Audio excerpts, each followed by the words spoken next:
All I need is 22 Christ is all.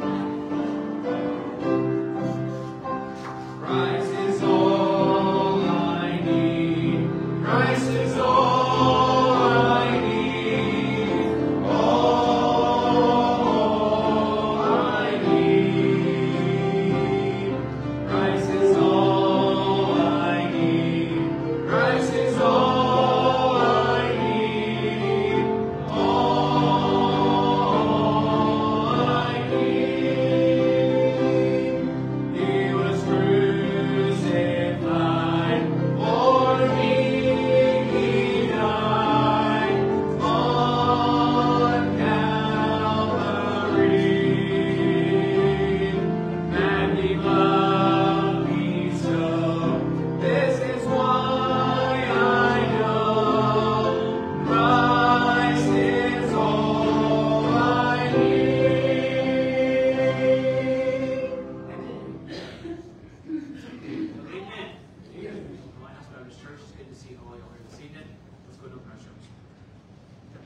Heavenly Father, we thank you for this day you've given us. We thank you, Lord, for the ability to gather in your house once again.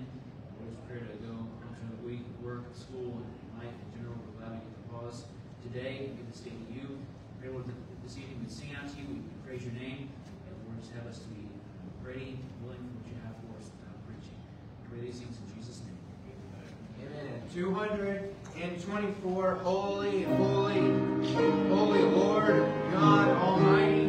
Let's sing it out this evening. Holy, holy, holy, Lord God Almighty. Early in the morning, our song shall rise to thee. Holy, holy, holy, merciful and mighty, God in three persons, blessed Trinity. Holy, holy, holy, all the saints adore thee, casting down their golden crowns around the glassy sea. Cherubim and seraphim, falling down before thee, westward and Lord, and evermore shall be.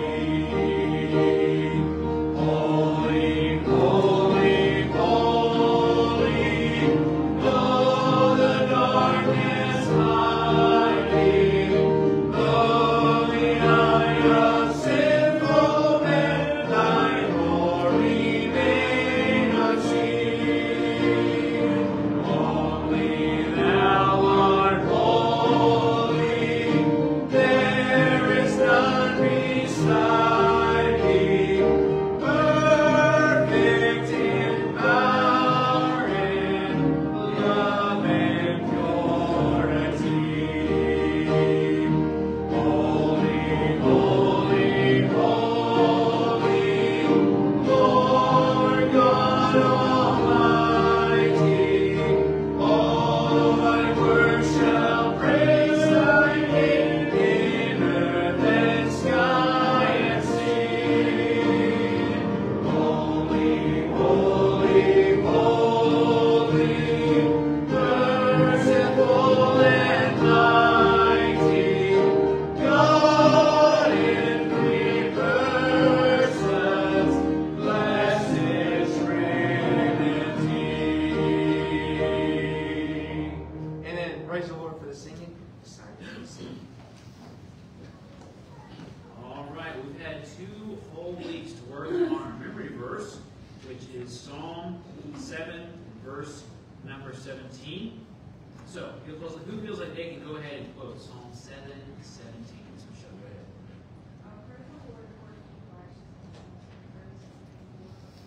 Very good. All right. Memory surgeon had memorized last week too, so that's good.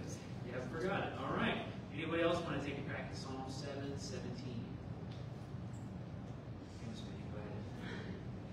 I will sing praise. No, wait a minute. I will praise the Lord according to his righteousness, and will sing praise to the name of his name. So close. You know, 2 weeks. That's all right. You fixed the first part. That was good. All right. Anybody else take a crack at it? Deceptively difficult, brother. Okay. I will sing praise unto the name of the Lord according to his righteousness. No. Sing praise unto the Lord according to his righteousness, and will praise the name of the Lord God. Wow. I think you had every single word, just not the right word. So, Welcome to this. Okay.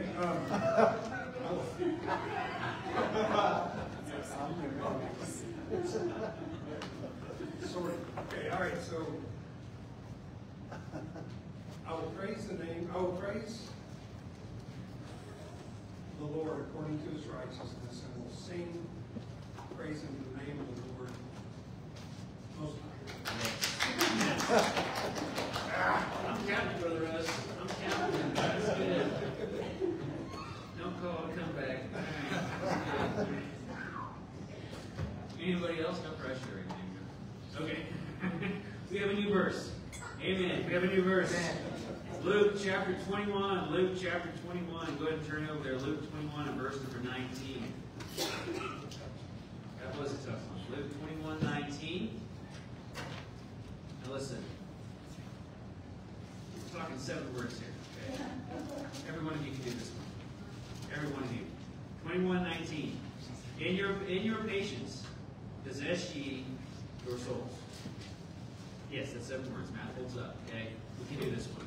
We can all do this one. It should be fairly easy. So Luke 21:19.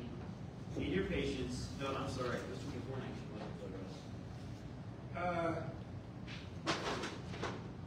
21:19. Oh, it is 21:19. Okay, all right. Put a finger there. 21:19. In your patience, possess ye your soul. So, like we always do every week, take a second and write it down. A piece of paper, on a sticky note, something. Take a minute, write that down. It'll take you just a few seconds to write this one down. It'll help you to commit to memory, and that's Luke 21:19. Luke 21:19.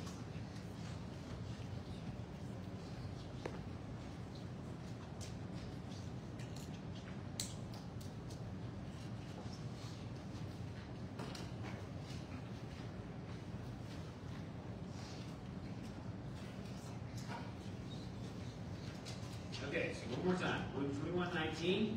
In your patience, possess ye your souls. Work on that this week, and we'll go ahead and see how we did next Sunday. All right, this time we're going to take up our evening offering, so if we have some of our men take their places as ushers.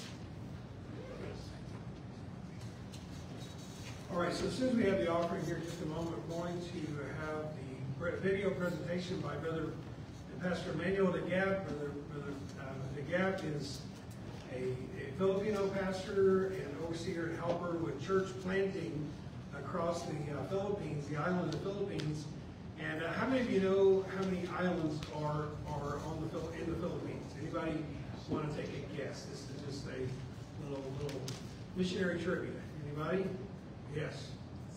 7. Okay. That's a good start. That is a very good start. Anybody else? How many? 120.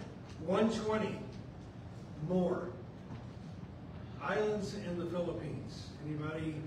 This blew me away. Okay, Lucy. 100. More. Okay, this blew me away. 7,000.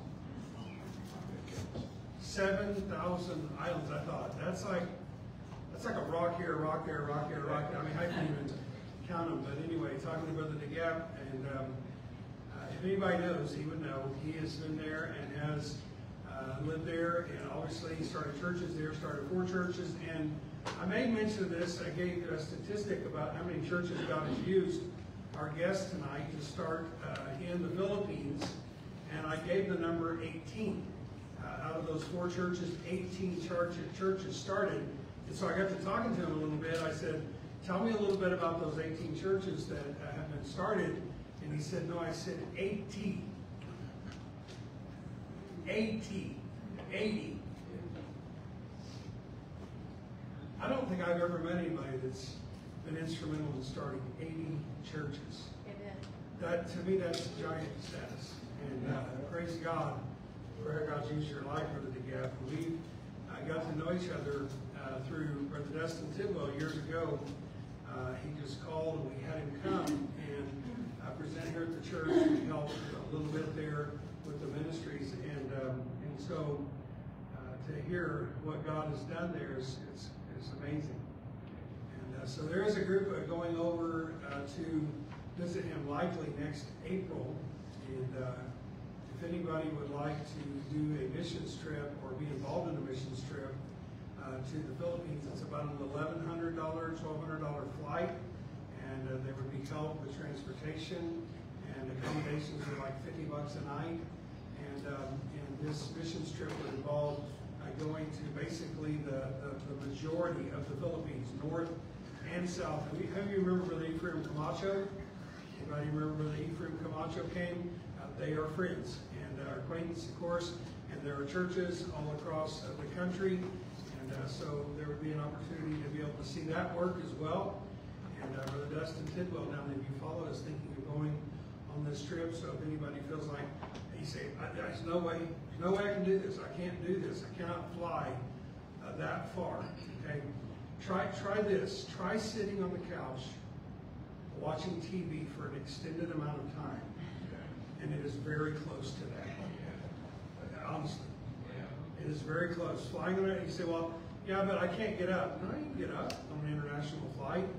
And well, I don't know. The restroom, no, it's different. It's not like a domestic flight. International flights are very doable.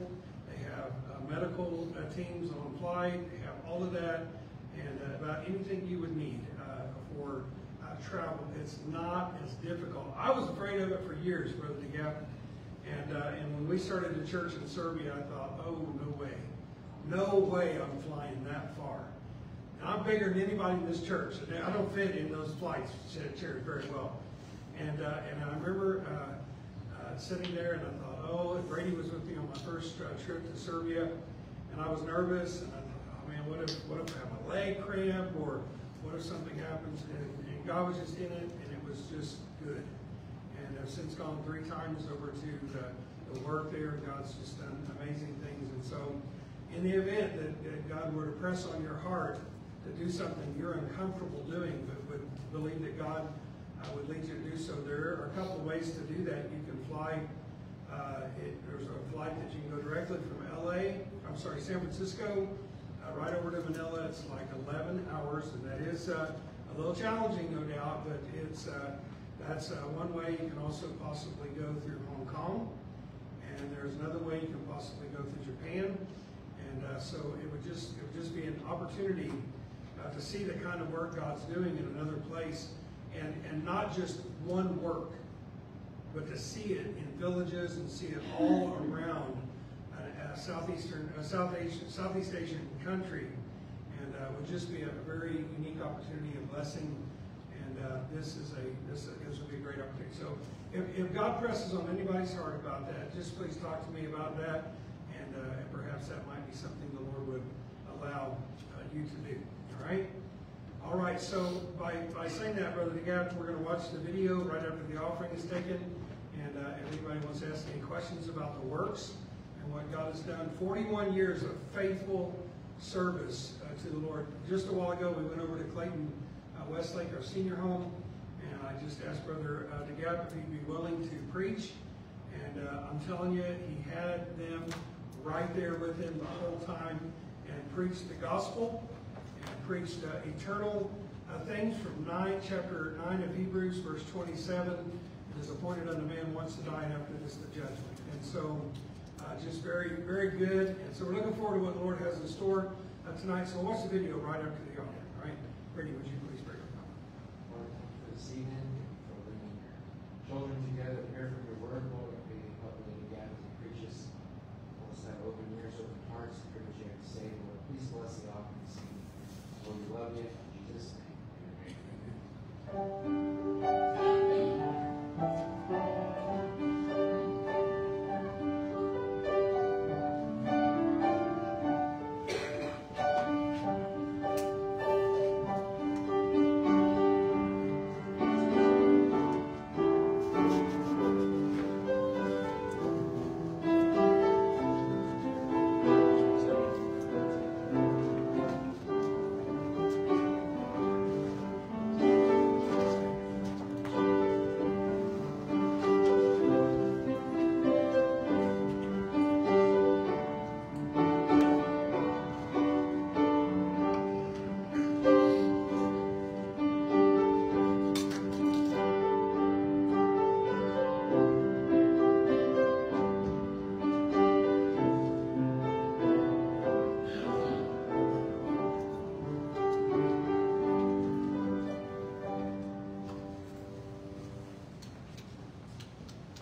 is sitting on his throne, anticipating another sinner will soon become his own.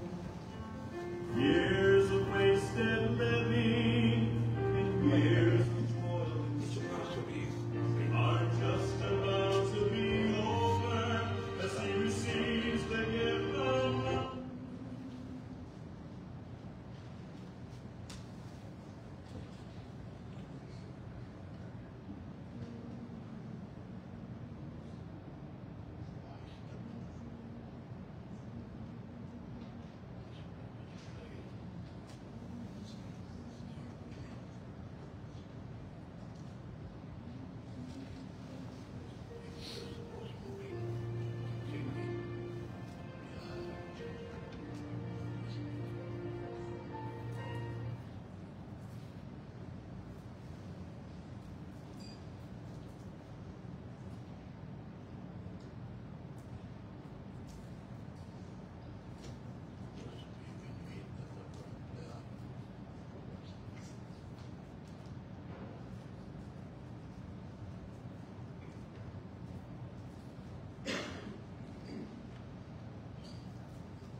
Could it be that up in heaven, God is sitting on his throne, anticipating another sinner will soon become his own? Years of wasted living and years of toil and strife are just about to be over as he receives the gift of life. Go sound the horn, strike up the choir, a sinner is saved, saved from the fire, no more in darkness, he's received my son, all heaven's rejoicing, that's the value of love.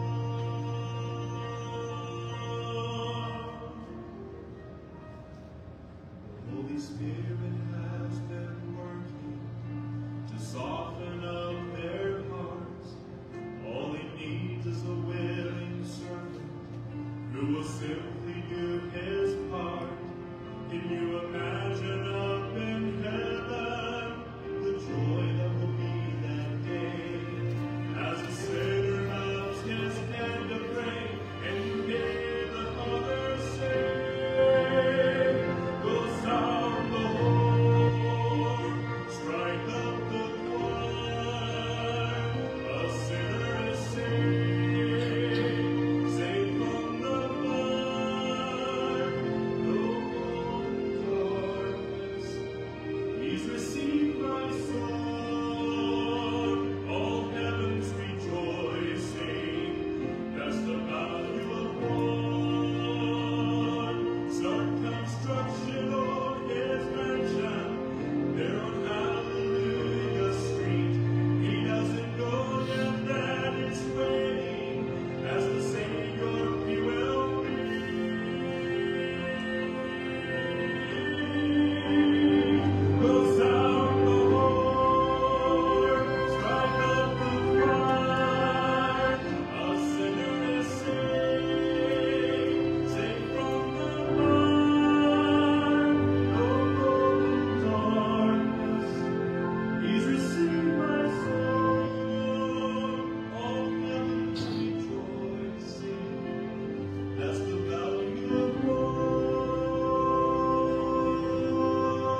questions you may have, please feel free to ask.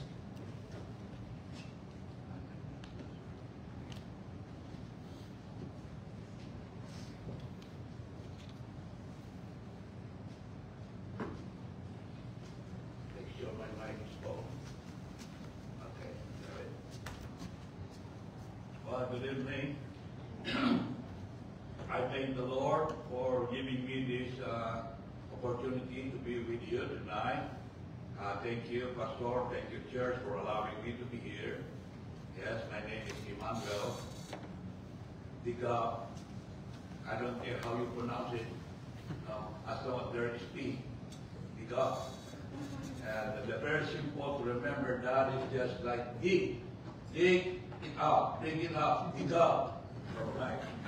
I came to know the Lord Jesus as my personal Lord and Savior when I was 16 years old, when a lady friend of mine invited me to attend a Baptist church. And in October 1980, I attended with her, and the pastor preached about the good news of salvation. And while I was listening to the preaching, I learned that I was a lost sinner going to hell. And I also learned that Jesus died on the cross, shed his blood for my salvation. And without any hesitation, I opened my heart for the Lord, and I received him as my Lord and personal Savior. Since then, my life has never been the same. And in 1982, I attended a youth camp meeting. And during the youth camp meeting, the Lord called me to the ministry, and I surrendered my life to him. Then in 1984, I enrolled in a Bible seminary.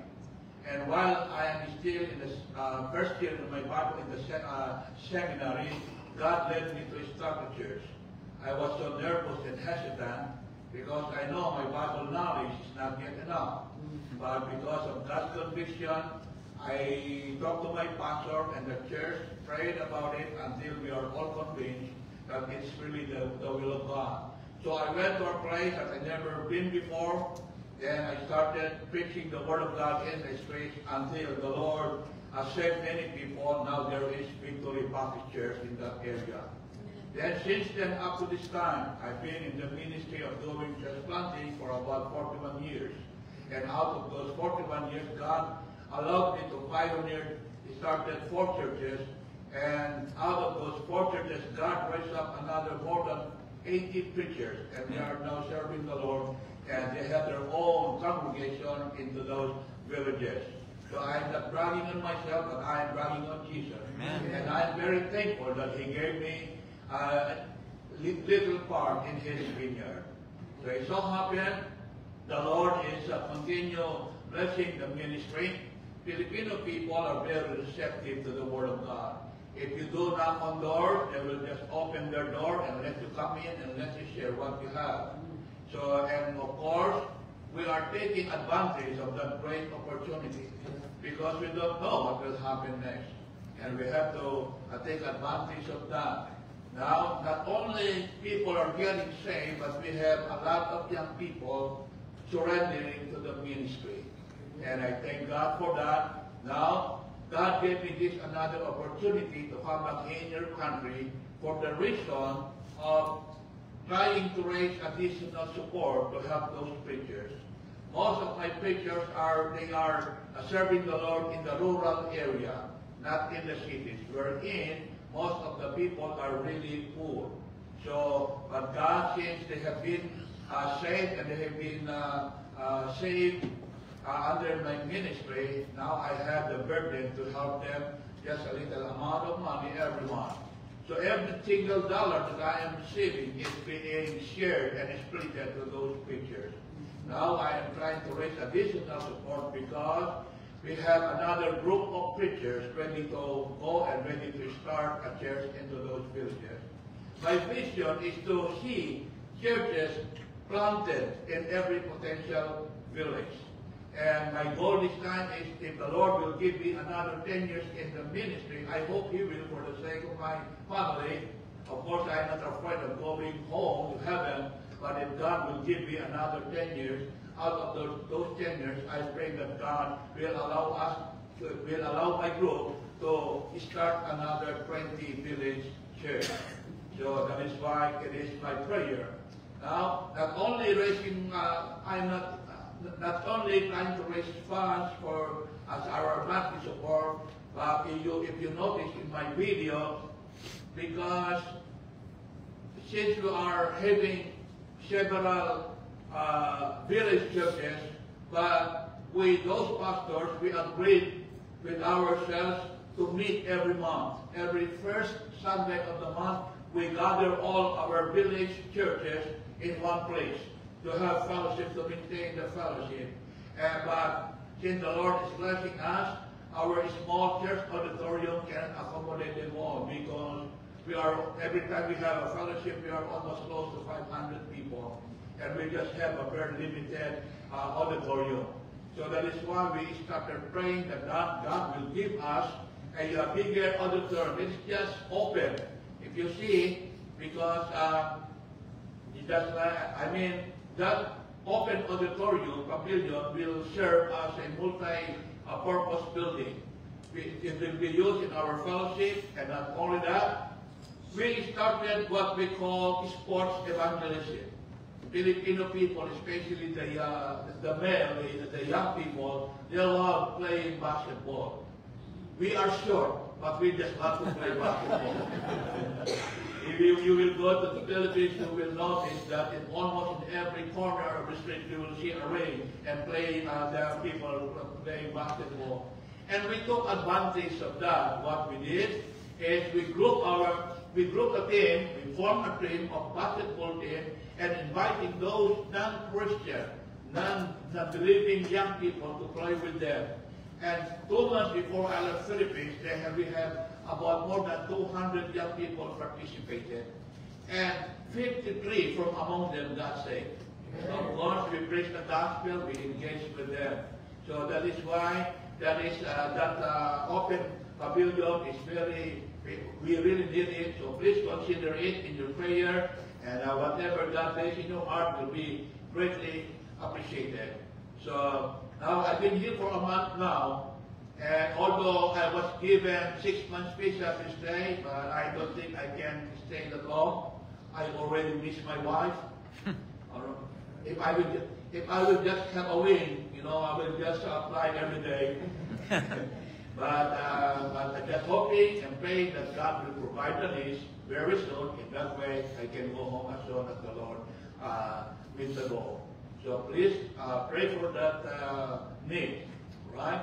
So if you have any questions, clarifications about us, about the work in the Philippines, please feel free to ask questions.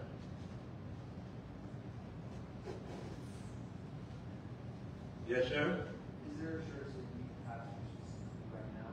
Pardon, sir? Is there a church that you have right now in the Philippines? Am I pastoring the church? In the Philippines, or do you go from each church and kind of help out? Yeah, in the Philippines, I'm still serving as their overseeing pastor. I visited there, although I'm still pastoring. We call many preachers do like this, just like Father Camacho. We call ourselves missionary pastor. We are pastoring a church, we have an assistant pastor, and at the same time, missionary pastor means, although we are pastoring a church, but we are engaged of sending out preachers that we train, and they are the ones going out, starting churches. Just making sure that we continue the pattern of the Bible. A church must produce another church. So that is what we are doing in the Philippines. And in my absence now, my son-in-law, father-in-law, he is the one supervising and doing the work, overseeing all the ministry over there.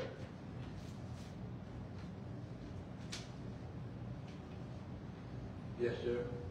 I've heard the soul winning in the Philippines. There's lots of opportunities. I heard it's very fruitful. Maybe you can just be in public. You can go to things like parks, and people are more receptive. Is that something that you have had luck with or experienced with?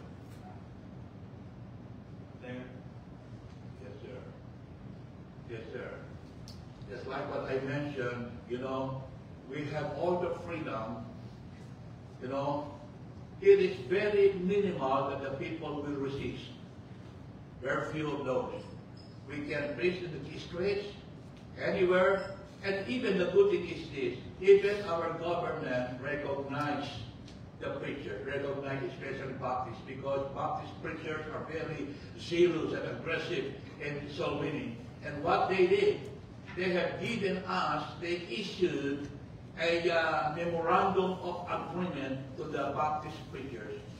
By that, it served as our authority that in every government offices, we can go there and show that paper that we have the memorandum of agreement signed by the authority, and we can handle Bible study.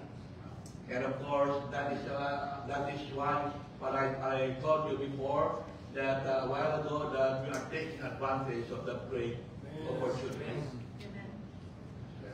And I'm inviting our pastor, inviting, if any of you want to go with him, please do so. You will encourage our people. It is our pride to have American visitors, especially in the village area, because, you know, it is written in our book, we owe a lot of things, and we are very grateful and thankful to the American people, because it is the American people who liberated us from the Japanese imperialism. And in my knowledge, it is also the American missionary who brought the gospel to the Philippines. And I am the indirect product of that missionary endeavor of the American people. Yes, ma'am? So does that mean there's not a dominant denomination over there? The Catholics, the dominant religion. Almost 85% are still Roman, under the Roman religion.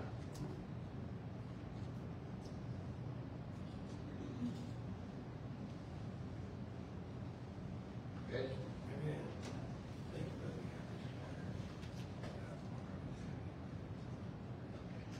Very good. Well, thankful for the opportunity, and we can give if you have a specific on your heart to be able to participate in a give toward the churches or give toward that tabernacle. They've already started the construction. They have the foundation poured, and they have some more money saved up. They're trying to raise $60,000, and I think they have $12,000. Is that the numbers we have right? Okay. So if you have it on your heart to help with that, we can certainly accommodate that. We'll be in prayer. We just had, I told him about our missions effort in the Philippines and the change that's been there, and so perhaps the Lord would allow us to be a part. This is a very, very unique and prolific ministry that God has given to Brother DeGap, and so just that's a great question, Brother Silas. It's very, very Pauline in nature what is going on there, and so sometimes we get kind of structured with how does it all go. Well, that sounds a lot like the Greek Bible from the Apostle Paul to the Book of Acts.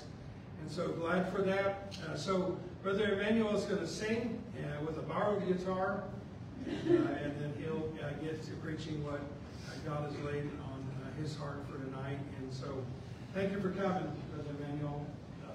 And he's just been faithful. I tell you what, get to know. He'll be around a little bit afterwards. There's a display board back there, and then make sure that you get a prayer card.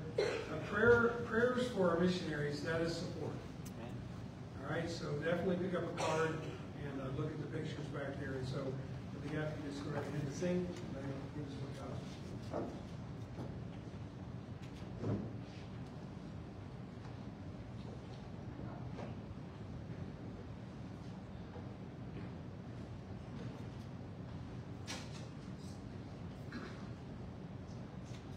Well, I'm not a good singer, but I love to sing. I'm not even a good guitar player, but I can just play a few songs in my own style. And in the Philippines, in my church, every time I wanted to sing, my daughter, because she's the one in charge of the music, she's shaking her head. Here you come again. Because when she accompanied me with any instrument, I can follow it. I don't know how to follow it. So that's why I just love to play, although it's not good enough because it's always in my own style. I cannot what is that? And he said, here is the key, here is the note. Oh, forget it. Forget it. It is not for me. I will sing one of the very familiar and popular song, What a Day That Will Be. I know you know the song. If you can sing with me, it'll be fine.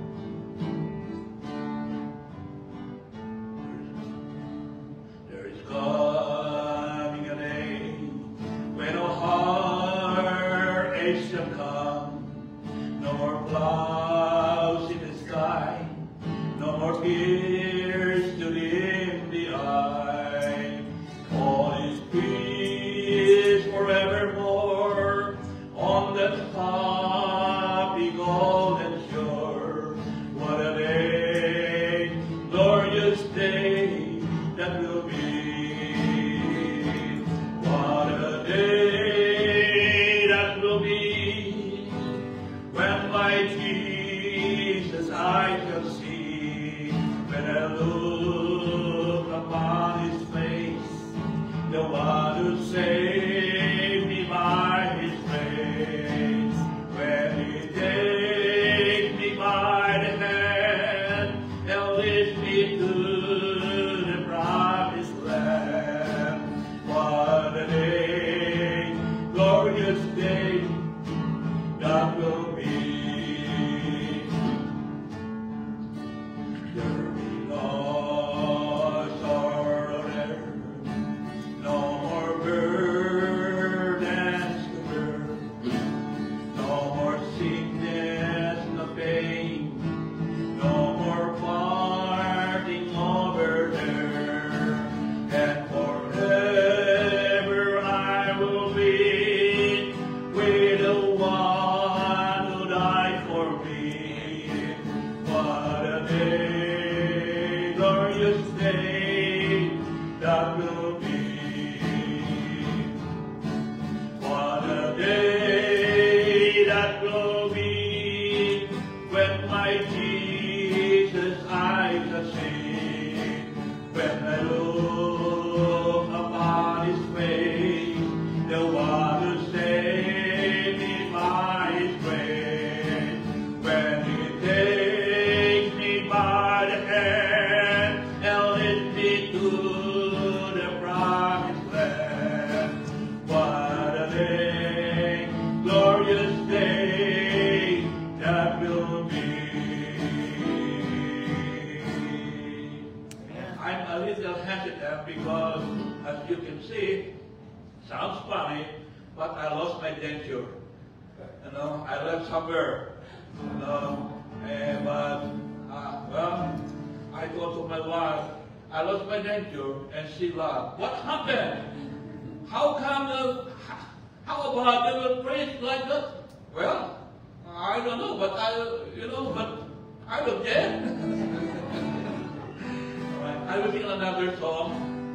I hope I will remember all the words. Hopefully, by the grace of God, may God help me. And I wonder if you already heard it, or maybe you know.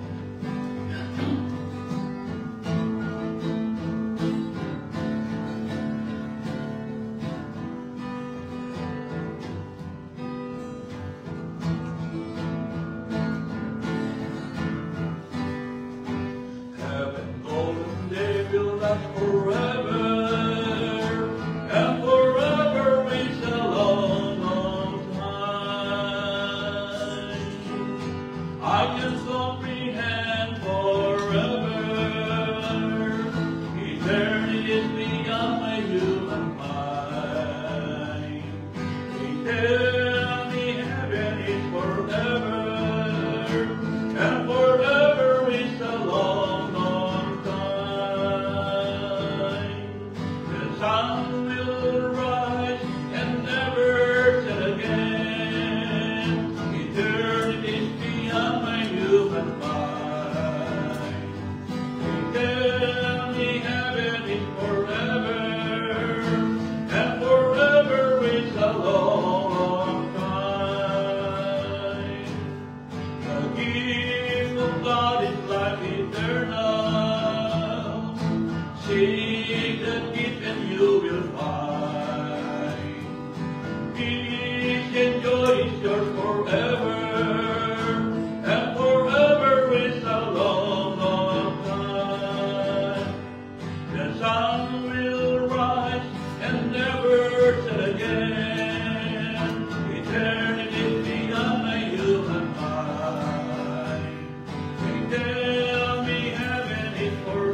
because it is forever. When we say forever, there is no end. Thank God for that.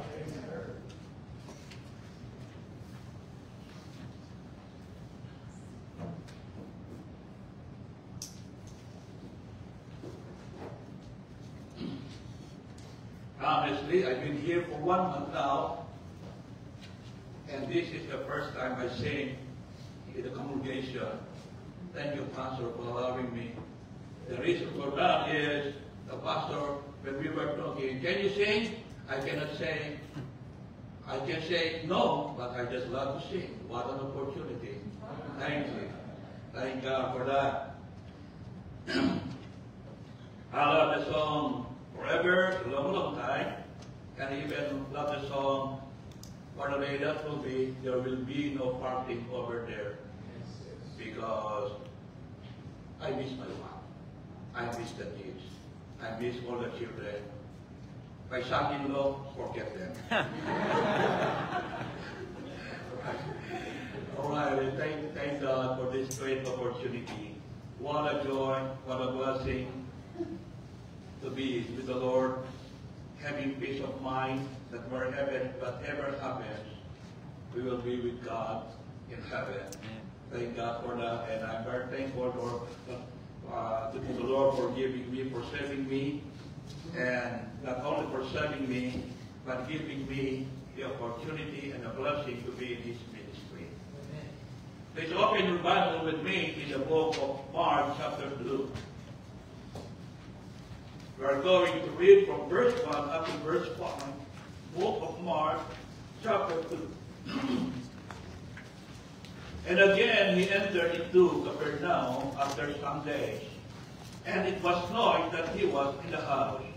And straightway many were gathered together, insomuch that there was no room to receive them, no, not so much as about the door. And he preached the word unto them. And they come unto him, bringing one sick of the palsy, which was born of 4. And when they could not come nigh unto him for the press, they uncovered the roof where he was. And when they had broken it up, they let down the bed wherein the sick of the palsy lay.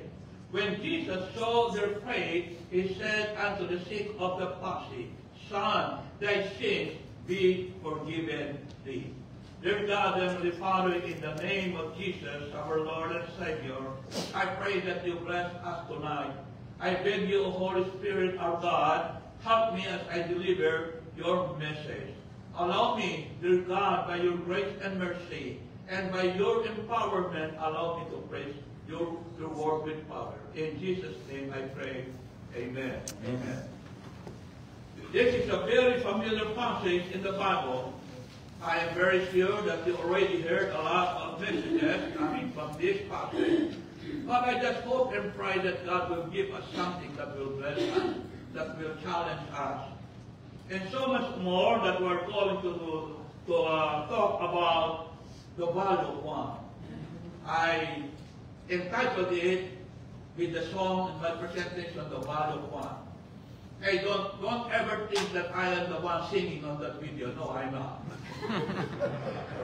I just used it. The value of one. In our passage, we have here the story, the sick of the palsy. When those friends, the sick of the palsy, being brought by those 4 men, and they brought that man to the Lord Jesus Christ. And I will give you 4 observations coming from this passage. Of course, what they did is when they came to Jesus, when they reached the place, they let down the bed of that man sick of palsy, let down from the top, and when Jesus saw their faith, he healed that paralytic person. And I will give you 4 observations in here. Number 1, I can say that we can observe compassion. Compassion. I believe it took compassion. That is why those 4 men brought their friend to the Lord Jesus Christ. Seeing their friend, maybe every day, maybe after they get, and until they had that compassion. Maybe those foremen every now and then talking with each other what we can do with our friend. Our friend has been suffering for so long, and we pity him. We have to do something for him. Until one day when they learned that Jesus is right on the other side of the village, they decided to bring him. Brothers and sisters, I believe, to me, I can see compassion. Compassion that they feel every time they think of their friend. They feel something. They feel uneasy. They feel something that they have to do something. I believe, brother and sister, compassion will make something different in your life. Just remember, it is Jesus, it is God's compassion. That is why God sent His only Son, the Lord Jesus Christ. Up there in heaven, looking down, seeing people, sinners, ready to die and will spend eternity to the lake of fire. And because of that compassion. Compassion is a kind of feeling that will make you uneasy, that you cannot just easily enjoy life because it will always ringing in your mind. It is always feel you something uneasy, and until that will grip your heart, until you started thinking on how you can help. Until you can do something. Compassion is a very essential character of a believer. Because claiming to be a child of God and having no compassion with other people is a contradicting term. Because I believe if you are a child of God, since Jesus is in our heart, He is the one urging us. He is the one compelling us. He will help us. He will give us an attitude or a feeling or something that will make us uneasy until we do something toward that man. Compassion. We need to have compassion. It is a very vital or essential character of every believer. That every time we do it, that is why I can say, I'm not bragging on myself, but I thank God for giving me compassion, burdens for my own people. I love my people. Of course, you love your own people. Thank God for that. And I believe it is because of compassion, because we want to see people getting saved. That is why your church, your congregation is very much involved in helping to be a tool, to be an aid of those missionaries that you are helping. So compassion. Number two, we can also observe cooperation. It took from them. We can see right there. They unite themselves together. They unite themselves together in order for them to accomplish a very important mission. And that is to bring their friend to the Lord Jesus Christ. That paralytic person was lying on the bed. And I think one person cannot just easily do or accomplish the thing, because Jesus was on the other side.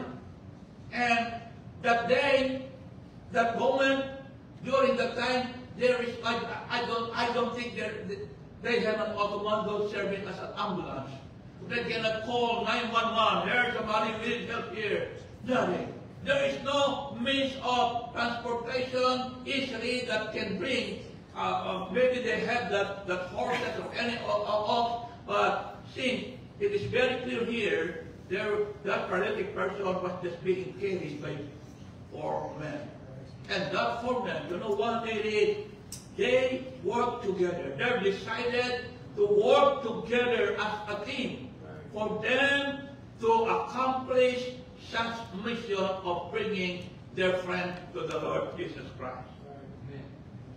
There are so many verses, scriptures in the Bible, encouraging us, each one of us, urging us to unite ourselves together, to work hand in hand, to unify ourselves together for the purpose of spreading and fulfilling the Great Commission. It is very clear in the Bible. Our mission, our mandate is this.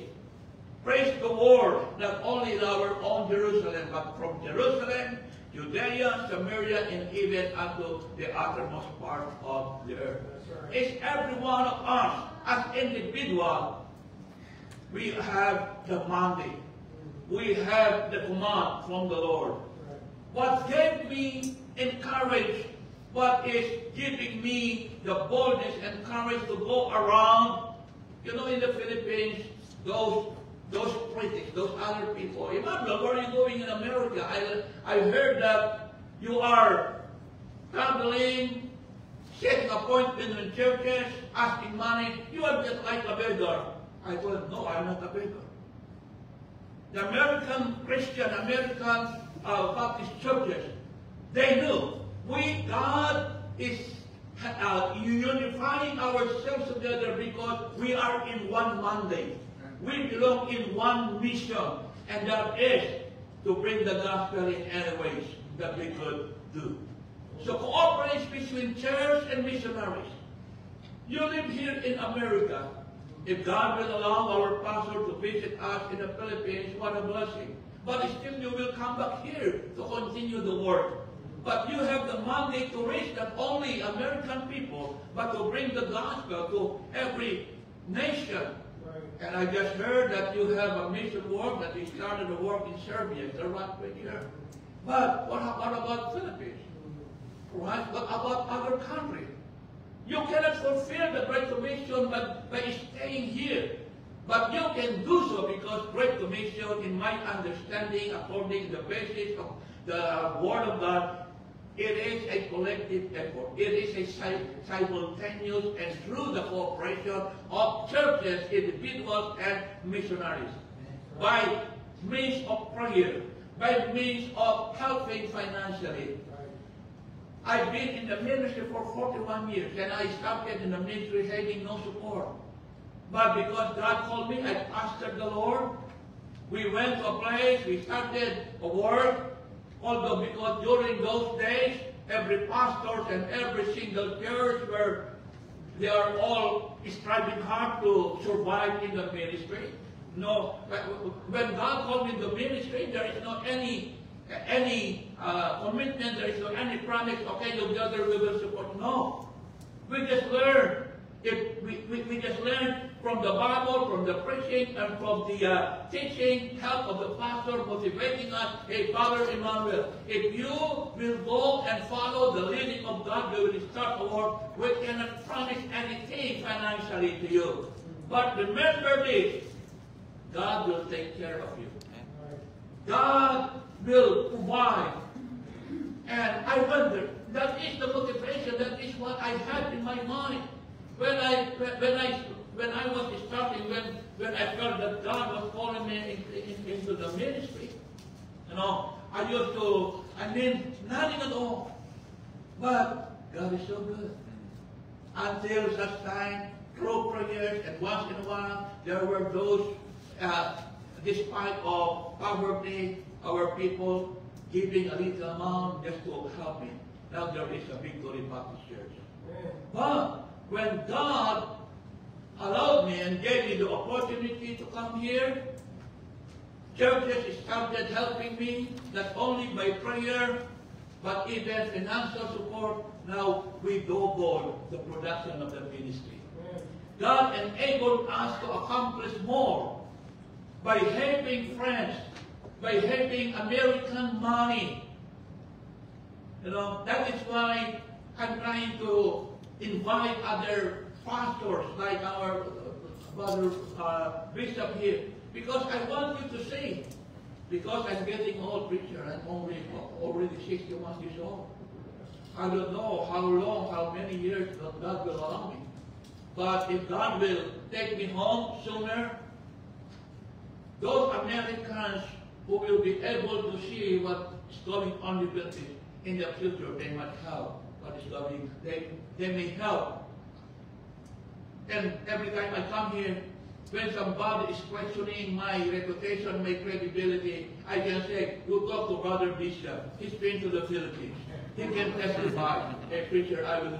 The reason why I'm inviting you is for you to prepare yourself, and that is why I will be, if other pastor will question me, then I will tell you, call Brother Bishop. he can testify what is going on. Yes, but it is true. Because other preachers, they cannot just give me the opportunity because they doubt. And I cannot blame them because they never know me. Here's the funny thing, preacher. I hope you will not offend you. I was making some phone calls. Then, who is this? Hey, I introduced myself. Brother, I am Brother Emmanuel Biga. I'm a native Filipino missionary. And I'm here in your country trying to set up meetings. Maybe you can give me an opportunity. Hey, brother, I don't know you. Preacher, I don't know you too. Unless we meet ourselves. Unless you give me the opportunity to meet you and introduce myself and show you. That is the only way. You know? And he said, who's with you? Who is those other pastors that will make as a reference? Now, I have additional reference. His name is Russell Bishop. Cooperation. It took 4 men. What our pastor can do in his church and his ministry is just a little thing. What the brother can do is just a little thing. It's just a little thing. But by unifying ourselves together for the purpose of fulfilling the Great Commission, God will enable us to accomplish things. Brother Bishop said, well, brother, we are not a big congregation. We said, hey, it doesn't matter because wherever your contribution, wherever you are engaged with, they are the extension of your congregation. They are the extension of your ministry. It doesn't. In the Philippines, I am not dreaming of a super or mega church. That is why we rather having one preacher start a ministry in the village rather than every Sunday allowing them, inviting them, encouraging, motivating, complaining. Hey, I want to have a big congregation. Unfortunately, it is not my heart. I would rather train a preacher and go to the village and preach the gospel. Have a congregation. That is why I am not against those if that is the will of God. But to me, I would rather have a preacher going to one village to preach the gospel and establish a church by the power and by the grace of God. Cooperation. Not only that, we can also observe commitment. Determination. Alright? Because when they reached the place, the scripture says they could not come nigh because of the press. When they reached the place where Jesus was on the middle of the house, and I believe those 4 men were started begging, please, we are bringing our friend. He's been sick for so long. He's been suffering. He's been in this kind of condition for so long. Please, give us a little way. But sad to say, people won't let him in. There was an obstacle. They were so faithful. They were there. They unite themselves together. But suddenly, they were almost there. They were already in the place, but they found there was an obstacle. When obstacles comes in our lives, when troubles comes in our lives, when struggles comes in our lives, that is blocking our way, that is persuading us to stop of giving us negative things. Hey, you cannot do it. You cannot you cannot go. You better stop. You just go home. Those 4 men, they said one to another, no, we will not go home unfinished. We will not go home. We will find a way. Surely there is a way. We have to fulfill this job. We will go home victoriously. We are already here. No quit. No quitting. We will do the job until someone from among the 4 look up. Hey, up there. Up there. Let's climb. Let's go over the top. And they climb up. You see? And now, it was, to me, it shows commitment. They did not allow hindrances to stop accomplishing the job. They found a way. You know what?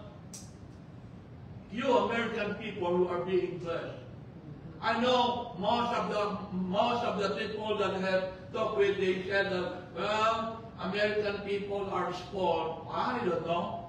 But my interpretation is this: you are blessed.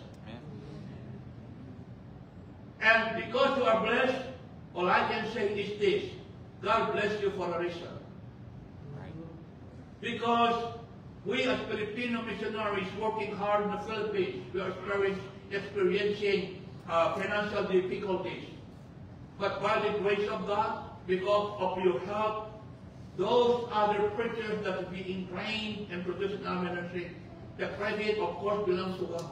If there will be people that will bring the gift aside from God, it is American churches, because we were able to accomplish that through your help, through your prayer, and through your money, through single dollar, the same. So you are being blessed. But that's why we are on the here that shows commitment. We experience. My wife and I got married in 1985. She is one of the first young people converted in my first missionary work. I told her, I'm your pastor. I'm in love with you. You have no choice. Marry me. Because you know that it is a sin to refuse, to reject the love of the preacher. Is that so, preacher? Yes. Will you marry me? Of course I do. And then, after 3 years, the Lord led us to go to another place to start another work, which is now the Open Door Baptist Church. When we were starting in that church, we used to live in a very small room, made of 12 feet by 12 feet. Everything is there. It is our bedroom, it is our receiving room, it is our kitchen, made of scrap wood and curtains. We were sleeping on the floor. And we even experienced one night, we already have 2 kids. In the middle of the night, there was a heavy rain. And because of the heavy rain, I woke up and I noticed that the water started flowing on the floor. Well, my wife and 2 children were lying, sleeping. Of course, I woke them up, and then that night we never slept because it was flooded. When my father learned about that incident, he came to me and said, I told you, Emmanuel, because that time he was not yet saved. Although all my brother and sister already got saved, he told my one by one, but my father, it took 13 years. Because when I told him, it is the common situation in the Philippines. We are 8 children, 8 siblings in the family. I am the second one to the eldest. My father, because we were poor, my parents told us, well, we cannot send you all to continue your schooling in high school. Maybe one from among you. And I volunteered myself to go to continue even in high school. I volunteered myself because I thought I was the most intelligent among the siblings. And they agreed, but here is the agreement. It is what is happening. It is a common agreement in the Philippines. Okay? We will help you. We will send you to schooling, even at the college. But when you finish your schooling and you get a job, in return, you will be helping everyone. And that is a common practice or culture in the Philippines. Of course, I agree. But in 1980, I got saved when I was about to graduate in high school. And then the Lord called me to the ministry. I surrendered my life to Him. Everybody is expecting that I will, after high school, I will enroll in a secular school to become a civil engineer. But since the Lord called me, I was so afraid, how will I tell it to my family? But finally, I had the courage and boldness to tell them. One night I told them, hey, I have something to tell you. And I told them that God is calling me into the ministry, and I surrendered my life to Him. Then everybody got mad at me. Everybody. Especially my father. And this is what he told me. Emmanuel, remember this. There is no hope in that so-called ministry. There is no food in that so-called ministry because we witnessed the life of my pastor. My pastor was so struggling hard to feed his family. And in our thinking, in his thinking, he said, you will live like your pastor. You will just become your pastor like a beggar. There is no hope in this so-called ministry. I thank God he strengthened my faith. But I guess one thing my father failed to realize. He failed to realize that there is God in the ministry. Because I found out, although in the first few years when we were starting in the military, yes, we experienced a lot of difficulties and troubles. But my friend, this is what I found out. If there is God in the ministry, there is hope in the ministry. If there is God in the ministry, there is food in the ministry. Yes, we've been struggling hard many times, but thanks be to God by His grace and mercy, we never miss a single meal. Amen. Because God is good.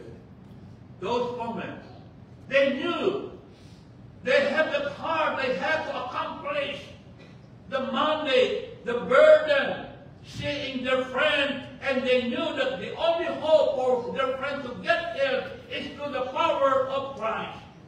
Brother, may I encourage you, each every one of you, whatever obstacles we encounter, whatever trials and difficulties, whatever pain that will block our way in serving the Lord, don't quit. Have the commitment, have the determination, keep on keeping on, keep serving the Lord. Amen.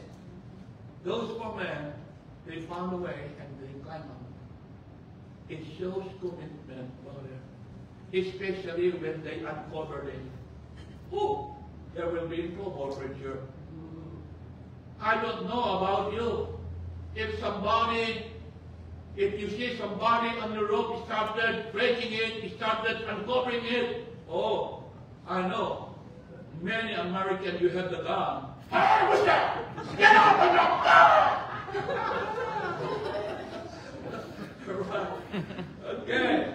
But they never let that obstacle hinder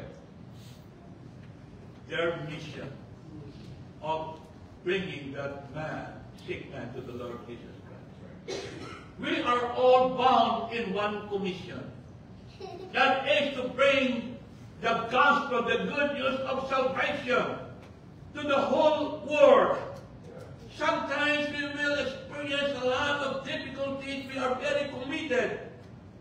And we will find out that there will be something happening that is unfavorable, that is unpleasant. But dear brothers and sisters, just keep on doing it. Knowing that God never leaves us. Knowing that there is no work. The Bible says, your labor will not be in vain. Amen. We will not see the benefits in this life, but up there in heaven. Up there in everything we do in the name of Jesus is being recorded up there in heaven. Every single dollar that you are giving to your missionaries is being recorded up there in heaven. Especially if you will give to the Filipino missionary like me. Third, number 4, we can also observe confidence, faith. The Bible says, Jesus said, when Jesus saw their faith, hey, it was the faith of those 4 men.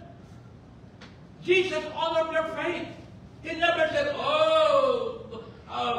pathetic person, do you have faith? No, he said, when Jesus saw their faith, it is the faith of those 4 men who got the compassion, who united, they walked together, and Jesus honored their compassion. Jesus honored their work, their labor. Jesus honored their commitment. Jesus honored their faith. It was the faith of those 4 men who labored. And he said, when Jesus saw their faith, You may be saying, oh, American people has never been the same. Might be. But dear brothers and sisters, if the church, if every member of the church will keep on praying together, will keep on uniting themselves together, will keep bending their knees together and crying out for soul, I believe God will lead you and God will give us somebody and they will get saved. It is very important that every single believer, the church of God will come together, continue believing and continue praying and continue motivating and having compassion for the lost soul. We are not talking about thousands and thousands, and God will give you hundreds and thousands. What a blessing. But here, just one soul. We're just talking about one soul. Because one soul, if he got saved, and if he got the touch of God, if he got the mountain and he got the inspiration, he will continue. We don't know what God will do in one person.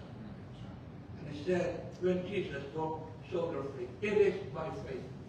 I am not bragging that I have a great faith, no. But all I can say is all by the grace of God. All by the grace of God. And what happened? He said, the man in the bus said, wait, get up. Because in honor of the faith of those poor men, get up. And I'm trying to imagine, when that person heard that Jesus was commanding him to get up, maybe he was very hesitant.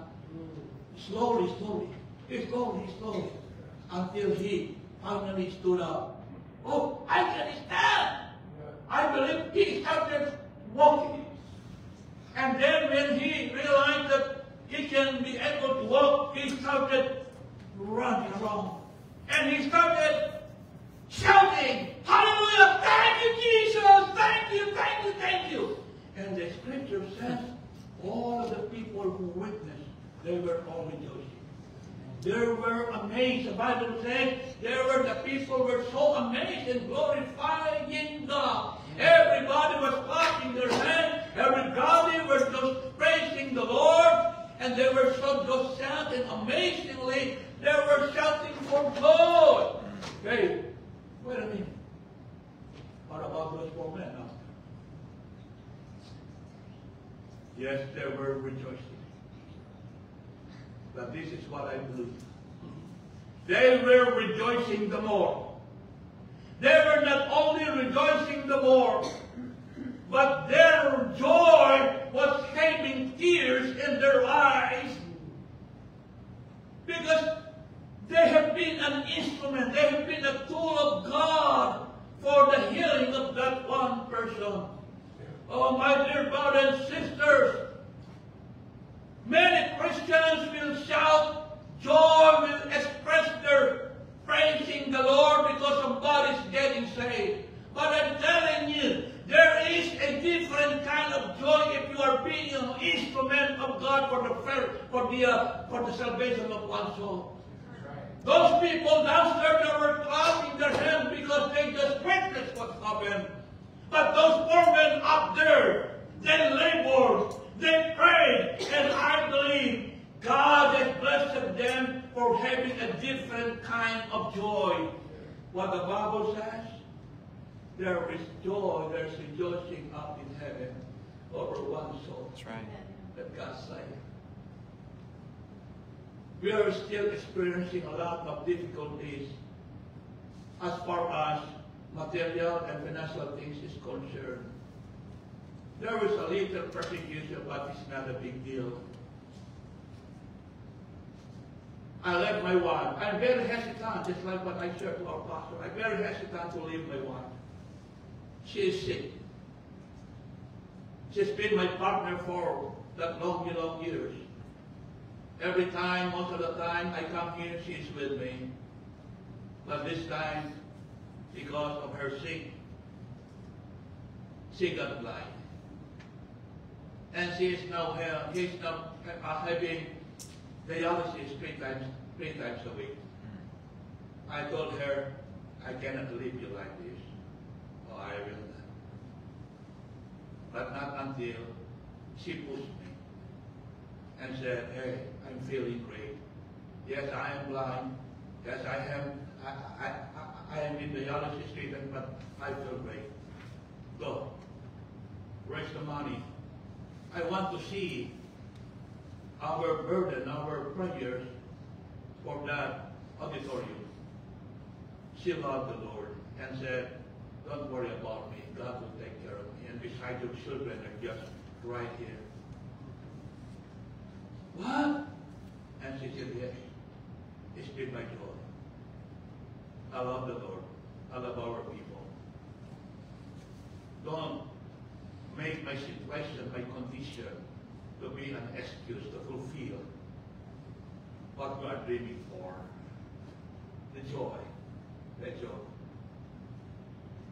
Please, allow yourself to have that kind of joy. A joy not only witnessing what is happening around your church. A joy that is a joy that you are just because you are witnessing how the Lord is blessing your congregation.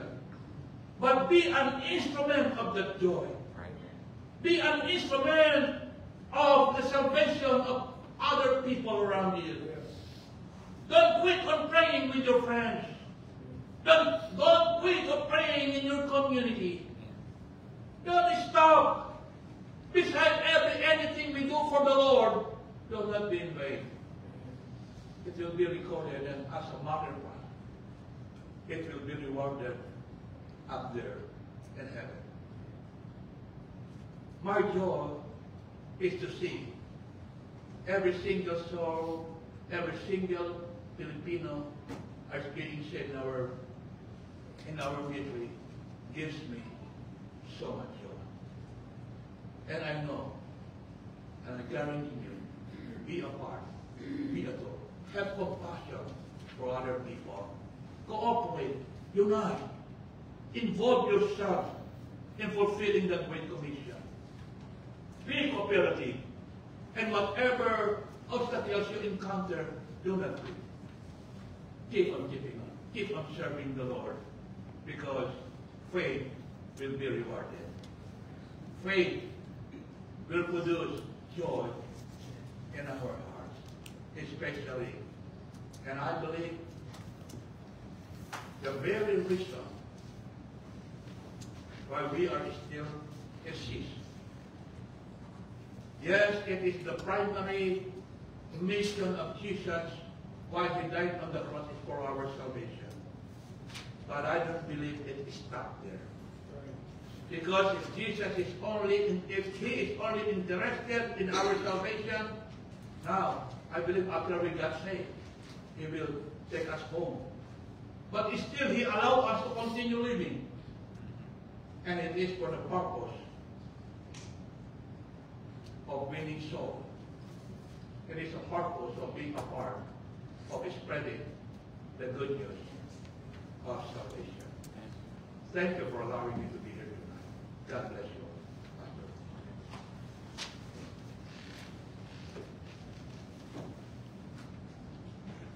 It's good to see you on our feet here tonight. Musicians making their way to the place. Let's pray. Father, tonight, help us, oh God, to see what our part is, Lord. We thank you that you allow us to have a commitment in life, to have a conviction and a commitment to do what it is that you see fit to place in our stewardship. And so, Lord, I pray that you'd help us to have the faith, the confidence to fulfill whatever that cooperation, our role in that cooperation is, Lord. Help us to have a passion and a commitment to engage, Lord. You know, your New Testament church is in place to do this very work. And help us to see it, help us to accept it, help us to connect to it. We pray this in Jesus' name. Amen. We're going to sing tonight from page number 153. I surrender all. If God spoke in your heart, you need to respond. Now is the time. All to Jesus I surrender. All to Him I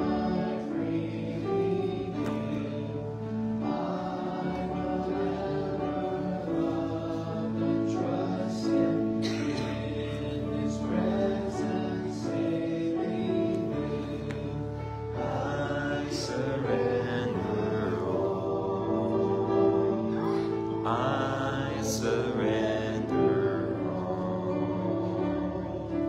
all to Thee, my blessed Savior. I surrender. So let the instruments play here just for a few moments. When a choice servant of God comes along that has no connection with anybody in the room, really necessarily, and lays a message out before us, and lays some thoughts out before us, the man of God, we have to really wonder, Lord, is this mail addressed to me? Is this message that's being delivered by a servant of God, is it thinking in particular, maybe even primarily in me? Would you be speaking to my heart?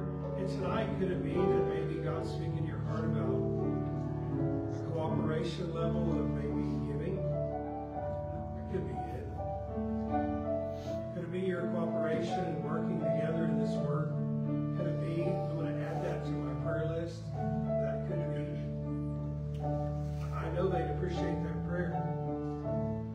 Could it possibly be that maybe I need to be a part of this? And maybe tonight you may say, it is so far from the realm of possibility in my mind that I would ever go and ever be a participant in that ministry.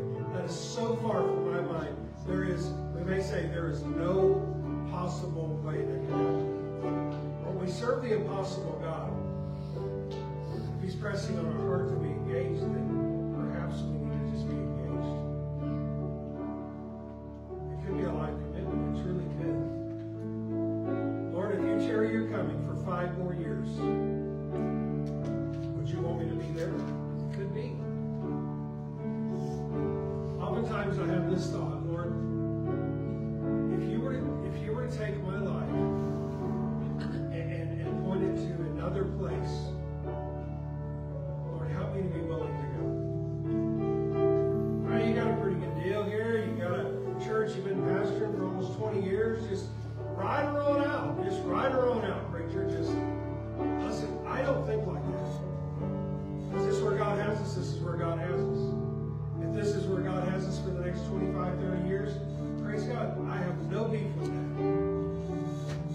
But God still reserves the right. If some missionary were to come through and preach a message that God has, and God were to prick my heart, God forbid that I fight against God. And that goes for all of us. God, if you want to do something like that with my life,